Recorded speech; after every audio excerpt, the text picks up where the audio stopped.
Picture this. You're sitting across from her at a restaurant. The lighting is soft. The waiter brings the menu. She opens it, scans the prices with a specific kind of attention, and orders the most expensive item without hesitation. You watch her do. And she looks at you with an expression that says one thing clearly. Your turn to pay. You've been here before, haven't you? Not just at this restaurant, but in this exact moment. That microsecond where you realize the entire dynamic is transactional. She isn't grateful. She isn't even acknowledging what's happening. She's simply exercising what she believes is right. And here's what kills you about it. Part of you accepts this. Part of you thinks maybe this is just how it works now. And I'm going to tell you something that changes everything. This isn't random. This isn't just bad luck with women. This isn't even about individual character. What you're experiencing is the visible symptom of an entire system designed to make you feel exactly this way. See? You've probably noticed the pattern. The first dates where she orders the most expensive thing on the menu and expects you to pay without acknowledgement. The relationships where her needs are urgent, but yours are optional. The breakups where somehow, no matter what actually happened, you're always the problem.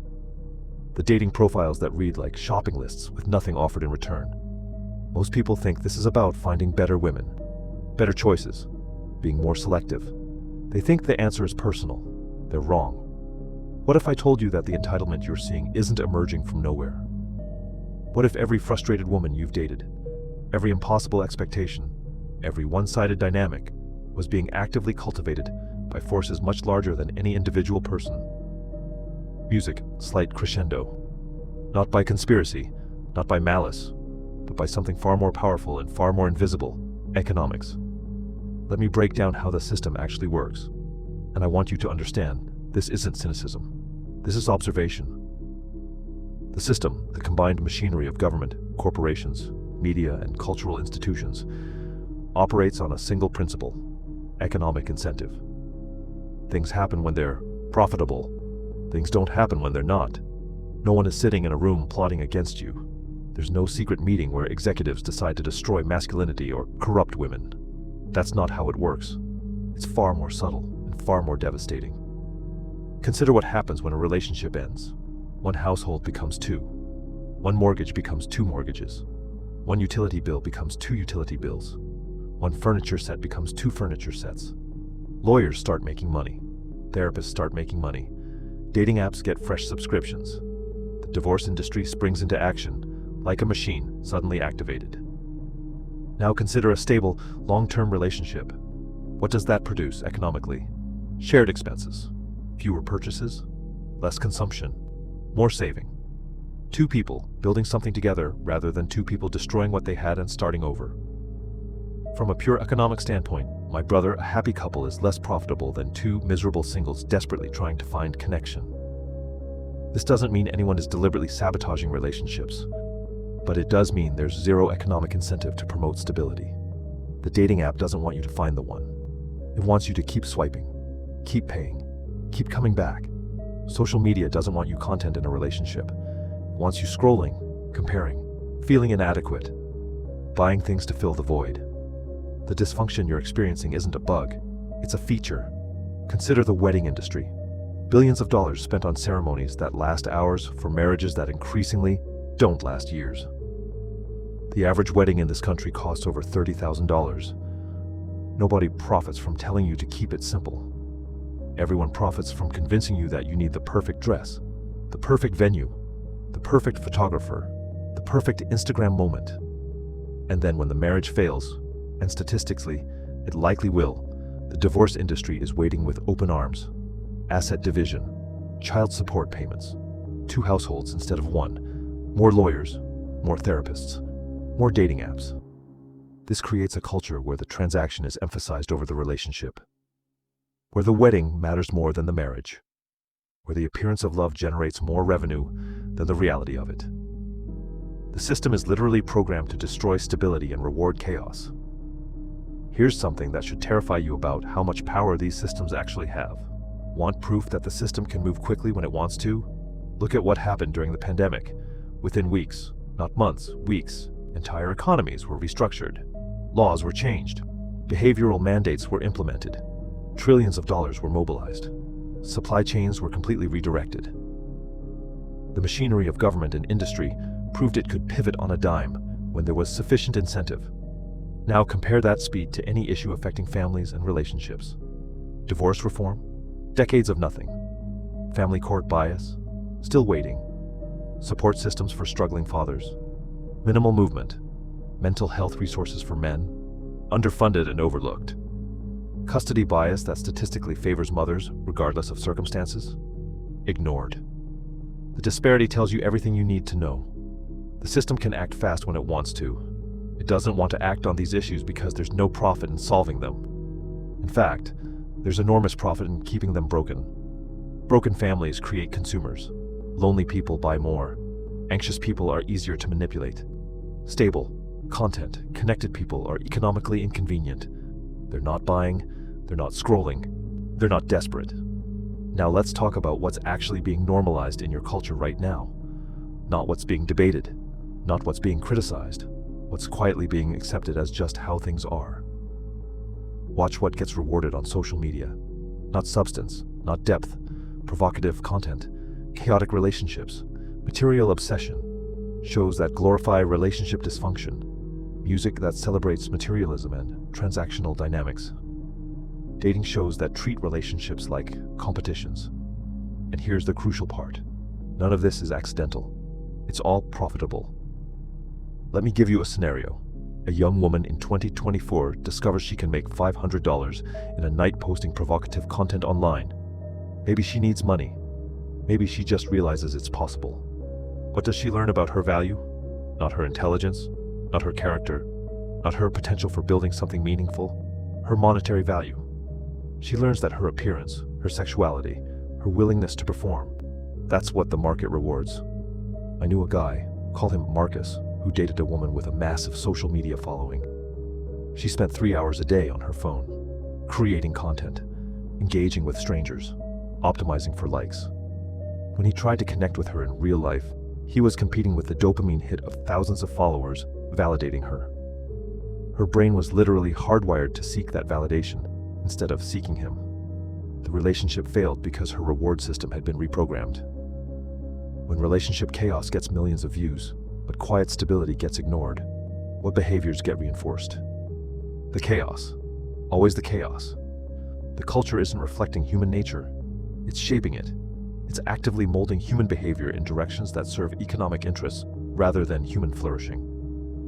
The rude and greedy behaviors you're encountering aren't emerging from women's souls.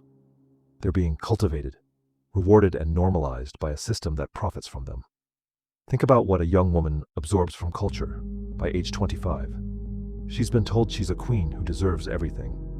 She's been sold the narrative that having standards means having demands.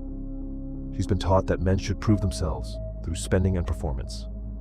She's been shown repeatedly that attention equals value and that commanding attention equals worth. None of this prepares her for actual partnership. All of it prepares her for extraction. Here's what nobody talks about. The same system that's programming women is also programming men, just in different directions, which makes them incompatible. To women, you deserve everything. Your standards are sacred. Never compromise. Hold out for perfection. To men, your value is what you provide.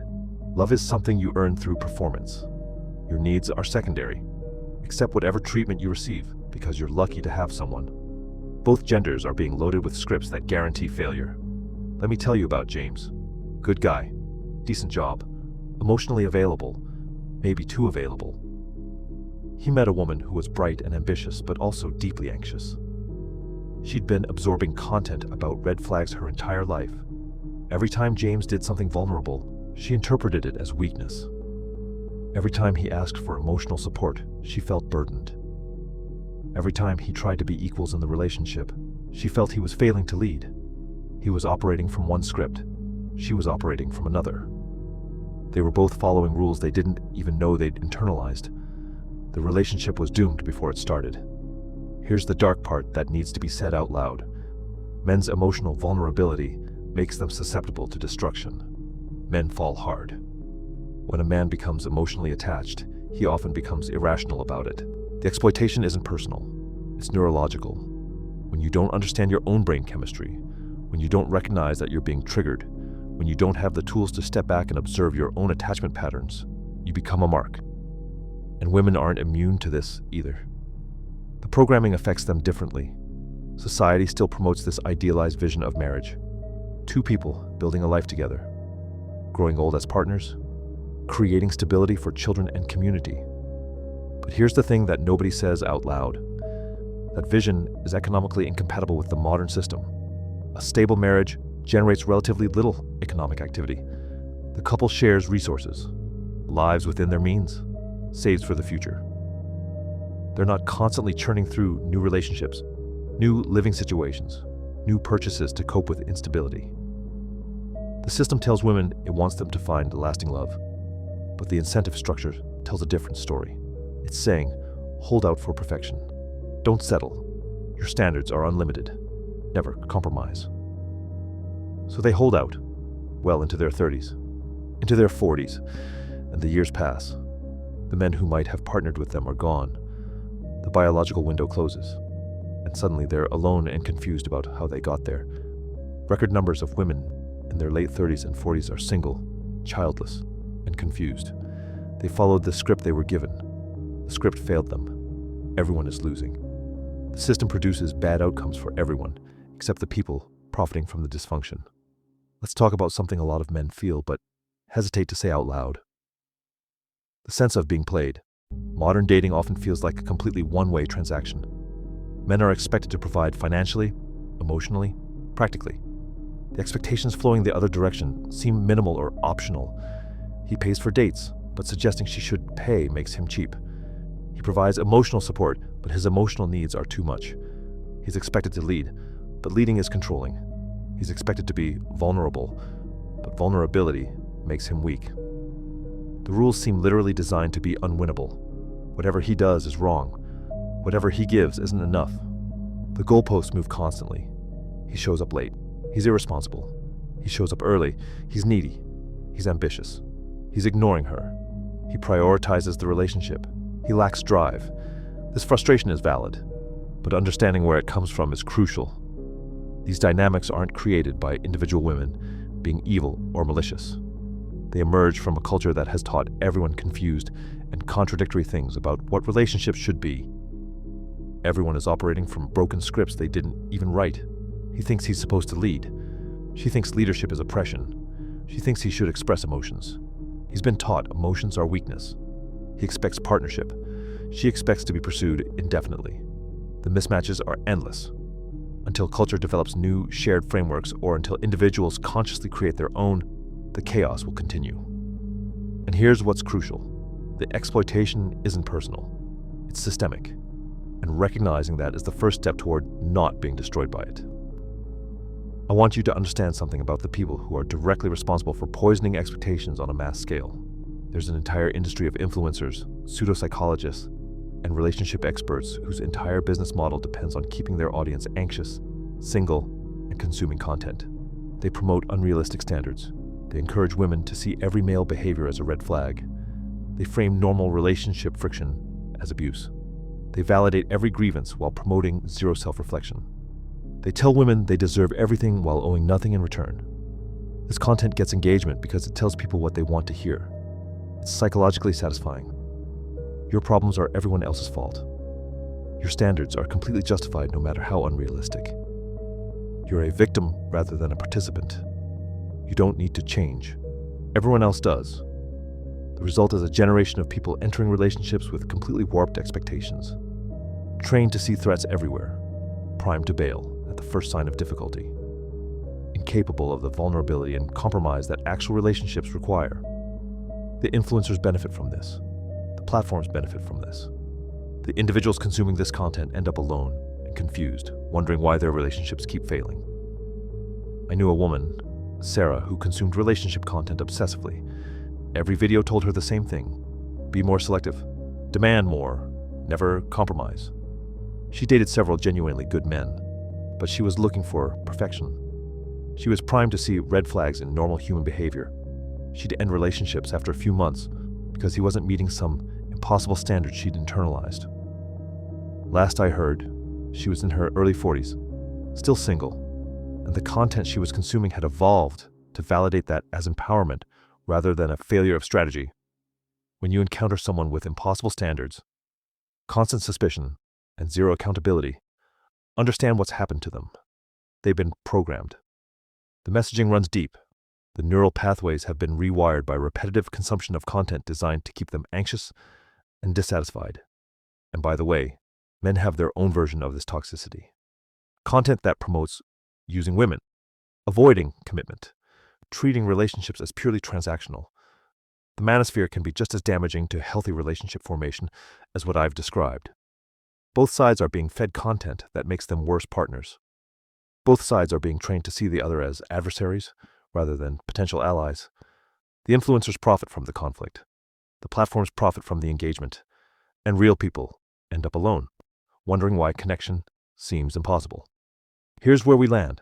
The system is broken, and it's not going to fix itself anytime soon. Economic incentives will continue promoting dysfunction. Culture will continue normalizing chaos. The machinery that profits from your loneliness will keep running. So what do? You don't fix the system? You can't. The incentives are too strong. You don't wait for the culture to change. It won't. Not in any time frame that matters for your life. Instead, you do something far more radical. You become resilient. You develop yourself regardless of what's happening around you. You build your life into something valuable, whether or not you find partnership. You refuse to let a broken system define your worth or your possibilities. You work on your own issues. The emotional wounds that make you susceptible to dysfunction, you heal them. The patterns that keep leading you to the wrong people, you examine them. The neediness that makes you accept treatment you shouldn't accept, you address it.